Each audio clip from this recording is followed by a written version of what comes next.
राधे राधे। इस वीडियो में जाने पितृपक्ष को कैसे करें जल अर्पित, जाने पूरी विधि।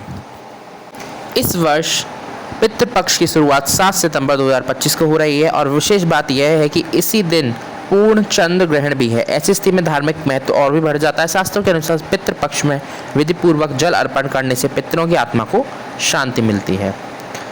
हिंदू धर्म में पितृपक्ष ऐसा पावन समय होता है जब हम अपने पूर्वजों के प्रति श्रद्धा, आभार और सम्मान प्रकट करते हैं। यह केवल एक धार्मिक परंपरा नहीं बल्कि पीढ़ियों हमारे अस्तित्व की जड़ से जुड़ा है। हर साल भाद्रपद शुक्ल पूर्णिमा से अमावस्या तक का यह 15 दिवसीय काल श्राद्ध, तर्पण, पिंडदान और जल अर्पण जैसे कर्मों के माध्यम से पितरों को स्मरण करके उन्हें संतुष्ट करने का समय प्रयुक्त होता है। इस वर्ष पितृपक्ष की शुरुआत 7 सितंबर 2025 को हो रही है और विशेष बात यह है कि इस दिन पूर्ण चंद्र ग्रहण भी है। ऐसी स्थिति में धार्मिक महत्व और भी बढ़ जाता है। शास्त्रों के अनुसार पितृपक्ष में विधि पूर्वक जल अर्पण करने से पितरों की आत्मा को शांति मिलती है। वे प्रसन्न होकर अपने वंशजों को आशीर्वाद देते हैं और जीवन में आने वाली बाधाओं को दूर करते हैं। यही कारण है कि पूरे पितृपक्ष में जल अर्पण को अत्यंत पुण्यदायी और फल माना जाता है। स्नान करना, शुद्ध वस्त्र पहनना। पितृपक्ष के दौरान पितरों को जल अर्पित करने से पहले स्वयं का स्नान करना आवश्यक होता है। स्नान करने के बाद शरीर और मन दोनों शुद्ध हो जाते हैं।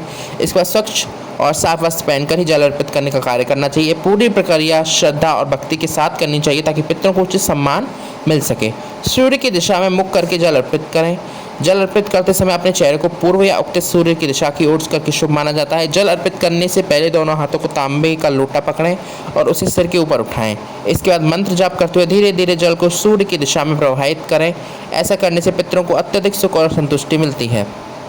तांबे के लोटे का प्रयोग। पितरों को जल अर्पित करने के लिए तांबे का लोटा सबसे उपयुक्त माना गया है। तांबे का लोटा शुद्ध और पवित्र माना जाता है जो जल को ऊर्जा और सकारात्मकता से भर देता है।